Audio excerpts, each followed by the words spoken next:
Welcome back to the channel, where we bring you the hottest celebrity drama, royal meltdowns, and Hollywood headlines. Today's headline: Meghan Markle just hit a new low. Sometimes you just have to laugh. Sometimes you just have to laugh. Like, it's so desperate. It is so pathetic that you have to laugh. So we thought we'd just finished, right, with Confessions of a Female Founder. We thought that flop mess of a podcast that Meghan used to simply tell us that she didn't have a moon bump and her children were real and her marriage is really happy. You know, all this usual stuff. We thought that it was all over. Until last night, there was a big announcement coming. A huge announcement coming about who this star guest was going to be. So it would have to be big, right? I mean, this is someone who views herself as a member of the British royal family still, someone who views herself as the future president of the United States of America, someone who views herself as the next billionaire entrepreneur. Surely, to change all her plans and to do another episode of the podcast, it was going to be massive. And then the rumors started, maybe she'd got Beyoncé. And you know what? Like, okay, Beyonce's a pop star, but at least she's pretty interesting. I'm sort of like, okay, yeah, she doesn't do many interviews. She used to quite like Meghan until Meghan revealed the text message that she apparently sent her in the Netflix series. So I'm like, yeah, okay, Beyoncé, not a bad booking. And let's be honest, she has needed a big booking. But no. It wasn't Beyoncé. She leaked to her favorite magazine, People. The big guest was Beyonce's mum, Tina Knowles. And I'm just like, should we just start feeling sorry for this woman, for this business disaster? But anyway, I'm going to see what Angela Levin thinks in just one moment. This was the big announcement that Meghan released on social media. Watch. More very special interview for you. A bonus episode, because when a matriarch calls and when this matriarch calls, oh, you answer. That's why I fight so hard. Now, I tell them every day, you belong anywhere. I mean, since they were little girls, you belong anywhere you choose to be. Can you guess who it is? This one is so special, y'all. I'll see you next week. All right, y'all. No Taylor Swift, no Megan Thee Stallion, no Dolly Parton, no Gwyneth Paltrow, no Martha Stewart, but Angela Levin. She's got Beyonce's mum. You've got to laugh, don't you? Well, yes. I mean, you burst out laughing because although you've been doing a lot of the reading about her Confessions of Female, I just thought, oh, thank God it's over, because all this pouring out, all this negativity, all this poor me, you know, when you see what a pretty good life she's got, but she goes on and on and on about it. And I thought, thank goodness it's enough of pouring out all this nonsense. Shut up. And at least, how long do we have to wait for another one? Maybe 6 months, maybe 9 months, you know, hooray. But it's well, maybe her mother will talk a lot about Beyonce, but that's not what really makes you think, oh, I must get up early to listen to this. No, and the thing is, right, this should have just been put to bed, Meghan. Like, sometimes you've just got to accept something has been a disaster and move on. Because what she's actually doing is drawing to the world the attention of the fact that actually she hasn't secured any big guests. Like, if Tina Knowles is your big guest, you're doing something pretty wrong. And the reality is, Angela, there's a very good reason why genuine A-listers like Dolly Parton, a really nice woman who I've interviewed a lot, just doesn't want anything to do with it. Yes, but the thing is, you don't necessarily want to be invited to something like that, where you don't talk in a pragmatic way about how you got going and the difficulties and maybe the jokes, but you just have to sit and listen to Meghan pouring out about me. And at the fact that she won't actually even leave it without telling us what's next, her compulsion to be the front of everybody's thoughts is actually very sad because she can't get enough out about herself. Anybody with any sense would think, well, look, I've done a lot of this. Some of the things I said are not quite right. Let me calm down and do something and make it a bit different. Um, she can't leave the front row. She has to be there speaking about herself, and mostly, which I'm going to tell you later, are, are awful lies, terrible, and showing herself to be just dreadful. Now, if anybody with any sense wanted to do that, it would be absolutely shocking. Why would you show the worst part of yourself? Because it's giggly, because it's fun, because you just can't hold it in. I mean, I've never met anybody like that. It's really strange. A part of it is a bit sad, but on the rest of it, it's very, very annoying. Well, I think it is sad. I mean, I did a little bit of research into Tina Knowles because obviously I know she's a bit of a woman in her own right. I do understand that, but her business career was pretty much. I mean, I'm not going to attack her for it. It was slightly interesting. Like she owned a hair salon business in Texas, for example. So good on her. She was a small businesswoman, but in reality, any fame that Tina Knowles has, Angela Levin, is from Beyoncé because her fashion business really kicked off when she started designing the clothes for Destiny's Child. Now, I wonder how she got that job. Do you know what I mean? And Angela, then I was thinking, actually, maybe there are quite a lot of similarities between Tina Knowles and Meghan Markle, because Meghan Markle had a very mediocre level of fame that very few people knew. I certainly hadn't heard of her because I wasn't a viewer of Suits, Angela, before she started dating Prince Harry. Me neither. And all of her fame and all of the ability to become a multimillionaire, to become successful, has been off the back of her connection to Prince Harry. Now, I guess with Tina Knowles, the slight difference, right, is that she produced Beyoncé. Like, she was clearly a pretty damn good mother to produce this little superstar. Maybe very pushy, I don't know. I haven't done a lot of research into her, but you understand the point that I'm making. Yeah, of course I do. But it's the whole thing that she won't actually want to listen too much True. to Meghan because she will want to talk about herself, especially as she's much older and she's got an opportunity to do that. But Meghan won't like that because it's got to be done about me. And actually, she should have shut up about it. I mean, it's just ridiculous. Okay, but you wanted 8, you got 8, leave it. Be more sophisticated, be understanding that people don't want to hear from you every single week. These long, boring things about her. It's just a very, very odd way of behaving, frankly. Very odd. And this time it involves none other than Beyoncé and her own mother. Yes, you heard that right. The Duchess of Drama is back. Let's start with the Queen herself, Beyoncé. Yeah, and I guess the thing with Tina Knowles, though, is that Meghan may have actually met her match here. I think she probably, Angela, actually in this interview is going to have to sit back and actually listen because, as she says, Tina Knowles is the matriarch.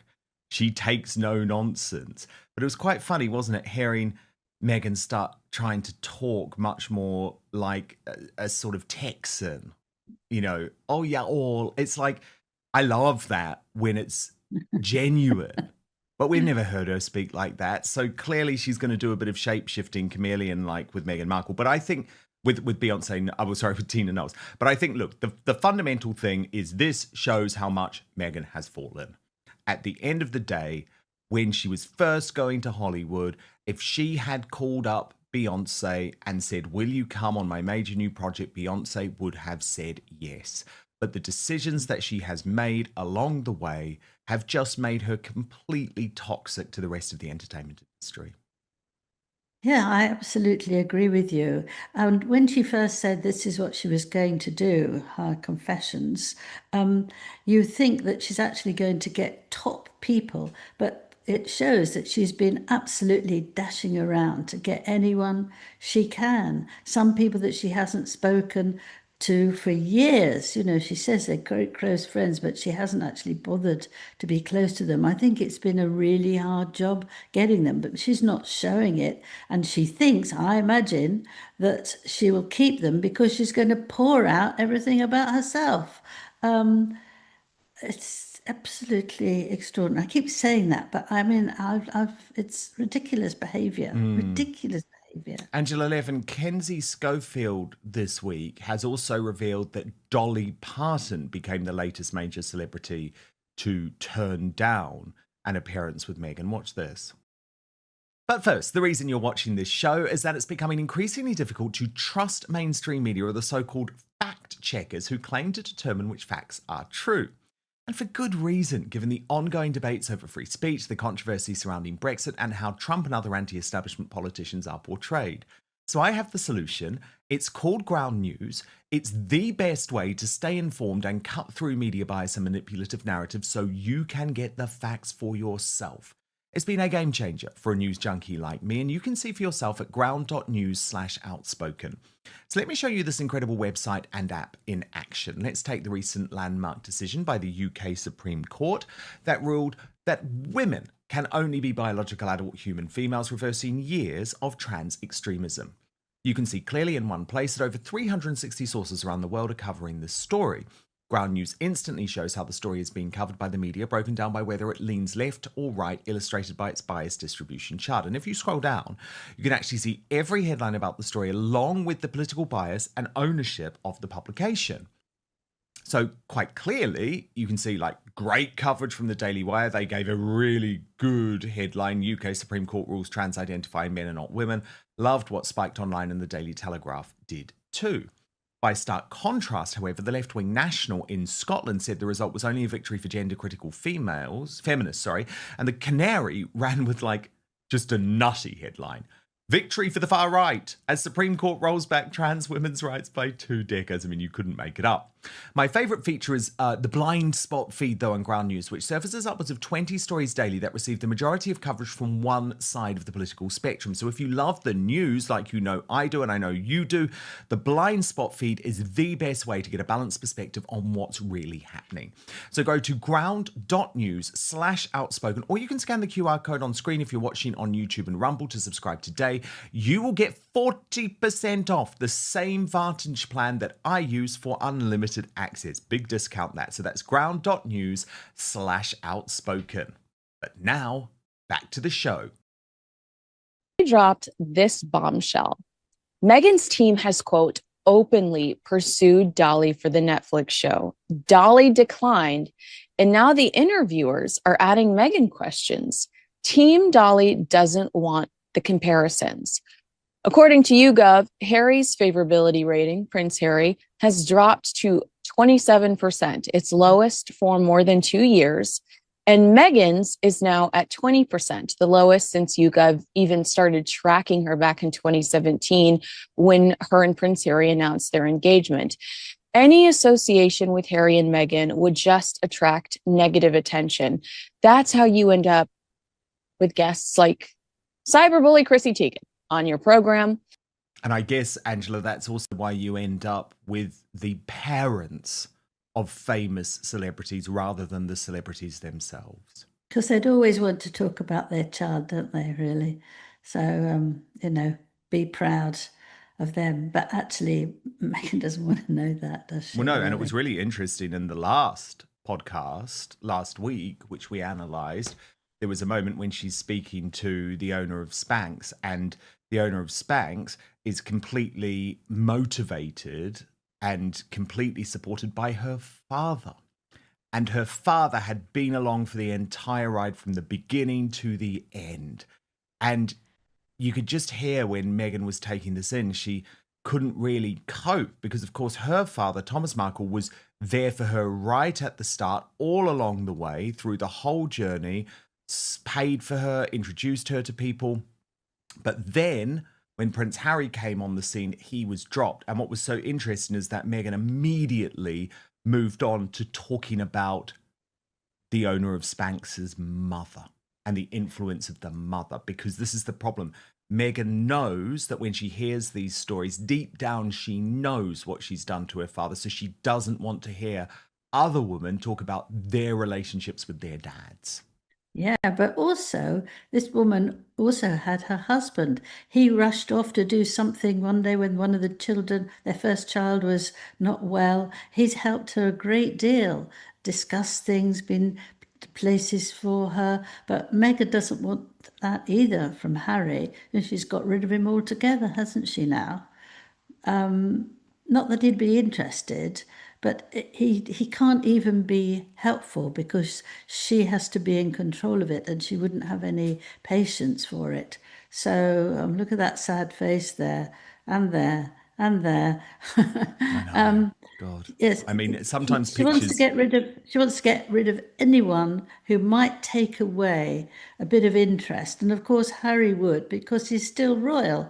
But she doesn't want that, so out. So I Yes. should put him at another table when they were away in Africa, you know, a table for the children or the people who didn't matter. And she was up there with all the special people. You know, I mean, how rude can that be?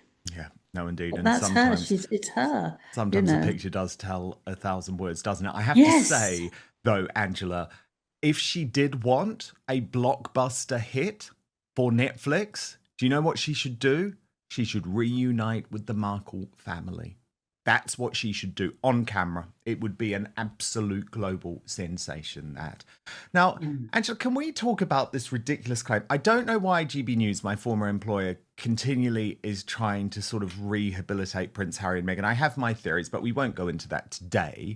However, can you just tell me if this is just total nonsense from them, suggesting that Queen Camilla was making some type of gesture to Meghan Markle because she wore the same dress that she did for Harry and Meghan's wedding? GB News want us to think that this is a subtle tribute to the Duke and Duchess of Sussex. Angela, any Well, truth in that?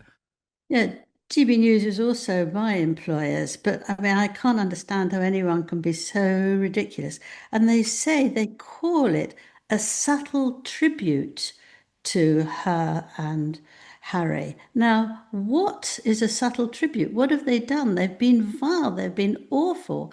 I mean, Harry with that BBC interview, that's not a subtle tribute. But in any case, it's actually very patronizing on women. It's saying that women don't wear more than one thing, and you know, and if one thing there is what they want to wear that day, it's actually also speaking about them. Now, I can tell you for sure that Camilla would never ever speak for Charles to get Harry back. She's not like that, and she said she always feels that she should be back. They're not her children. She did used to love them very much. I don't know about that recently, but she would never interfere with that. She would never try and send a secret message, because if the king wanted to see him, he would get someone to call them up and say, look, come along, be kind. You know, she knows he's got cancer and she doesn't want him to feel bad, which is very unhelpful. So why would she send a sort of subtle tribute? I mean, that's ridiculous. And with Catherine as well, we know what William thinks of his brother. Absolutely out. Doesn't want to speak to him ever. Her cultural impact. Everything she touches turns to gold. But here's the kicker. Beyoncé reportedly said, "Thanks, but no thanks."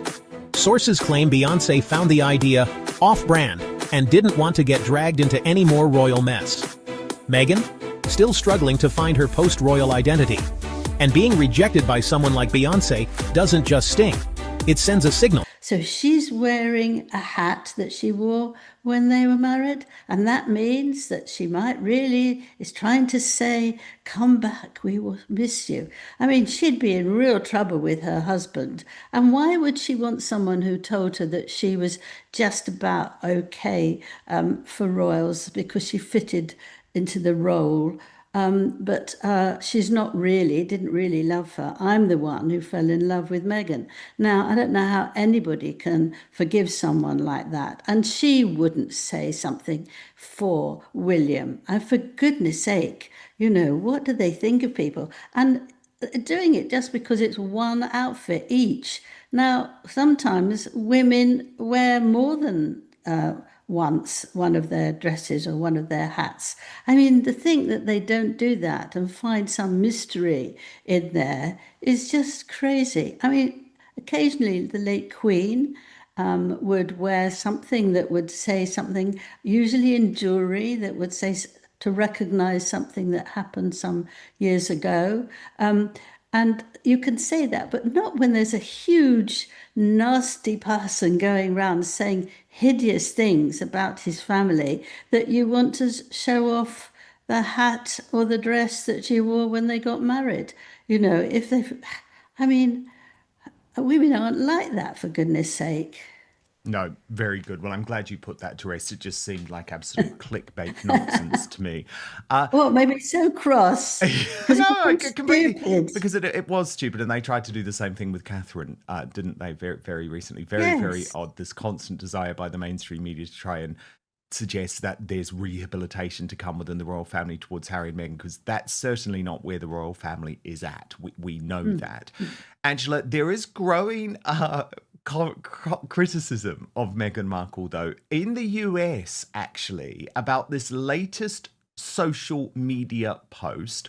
So there was a picture that went up on As Ever, and she said the unofficial quality inspector of this morning's garden haul. So she was saying that it was today, right? This was meant to be a new picture, and of course her dog is in it, and her odd-looking toes are in it as well. But Angela, this isn't a genuine picture again, is it? Because this food is out of season, or a lot of the food is out of season. And lots of people on social media have also said, there wasn't any dirt. And so what's the truth about this picture, Angela? Well, I mean, I can only say that I know what sort of time of the year vegetables grow in your garden. But it is Meghan telling a lie. Why is she telling a lie? I mean, there are so many things. I don't think she knows any other way, does she? Well, I mean, broccoli, carrots, corn, red peppers, squash, spring onions, a medley of fresh herbs. Half of those were not at that time, right? The corn, squash, and broccoli could never be grow at the same time. So the sweet corn isn't ready until June at the earliest, and broccoli is picked earlier in the year. So, it's obvious for anybody. So why has she done that? Just to show off? I mean, can't she even get a few vegetables dug up and leave it at that? But instead of doing some hoo-ha special designer, something that looks so lovely, it's amazing she hasn't got sprinkles on the top, isn't it? And show it off. I mean, Yeah, no, no indeed. dog would eat. It looks like it's come out of a shop. Of course it has. Fine. Doesn't matter if she wants to show off what she thinks goes nicely together, but pretend it comes out of your garden when it's completely the wrong time of year, makes a fool of her. Or she's would be making a fool of us. That's the thing. We don't know enough to see this. And if you look back at what she's doing, all the time she's trying to make one over us, hoping we don't notice, couldn't care less if we do, and just being completely someone you can't understand. Angela, meanwhile, Meghan Markle and Prince Harry's neighbours speaking out again in Montecito. Now, this is all via the local neighbour, Richard Maynards, who actually does work for the local newspaper in Montecito, very, very connected. And he said of Meghan, she cultivates a very controlled image. She pays attention to every appearance, every word, every gesture. And here in Montecito, we appreciate simple people, even famous ones. Oprah Winfrey, for example, shows up at charity events. Meghan doesn't play the community game. He said there was even this anecdote of an elderly neighbor who wanted to give her a documentary he had made on local history. The old man never made it past the gate, Angela. She's not going to be friendly. I just think you can think there's lots of different ways you can understand that. But the one I think is not that she's too shy, I think, or too busy. I think that she's too superior because she only wants to make contact with somebody who's very rich, very famous, who can help her with her jams and who will speak to her when she wants them to and when she's talking about me. I mean, I just think, I don't need to be so ghastly, but it's just, she's not there to even be generous for a few conversations and leave it. I mean, I think with neighbours, you don't have to make best friends of them or anything at all, and you can keep it down, but not to do anything. If you're in a place, you should actually feel you belong it. It's quite nice. It's an alternative family where people share things with you and can help each other if there's a terrible thunderstorm or anything like that. But she holds it all in because she won't. She's too superior to do it. Whereas Harry, this man, said that he was very friendly, shook hands, smiled, had a little conversation, because he knows he's been brought up from childhood to shake hands and say, hello, how are you? And he's actually quite happy to do that. He's not such a sort of I am so important type of person as Meghan is. So it's quite interesting that he, the prince, is much more friendly and approachable than she, somebody who can't bear being part of the royals unless she's actually making money out of it. Yeah, that is interesting, actually, isn't it? I think one of the reasons, Angela Levin, that Meghan flops so badly on social media is because there's no authenticity with what she posts. Everything seems so planned and so contrived. By contrast, and look, she's someone who I've actually criticised a huge amount in the past, but I have to say, there's something about Sarah Ferguson, Angela Levin, Fergie, the Duchess of York. There's something about her on social media that I think Meghan could learn a lot from. It's a sort of sense of unbridled joy and just showing the world who she really is. Watch this. Hello, here we are in Peru, Pacific Ocean, right there. Look, palm trees, yes, but look at this flower, look at this, off a tree like this, look, you can just be anywhere with this beautiful flower, and this one too. Follow me, Molly, follow me. We love Lima, the sun is out, and this is just regular in the city, a beautiful tree like this, beautiful here. We love Lima. It's sort of infectious, Angela, right? And it's the total contrast to Meghan, where everything is like so planned and there's no genuine emotion. Yes, that's right. I mean, Fergie, whatever you say about her, she's jolly, isn't she? And she knows how much she can go, and she wants to be with people. She enjoys it. Where Meghan actually, I think, finds it very, very difficult to be with people because she doesn't know what to say or what to ask or to be good fun apart from herself.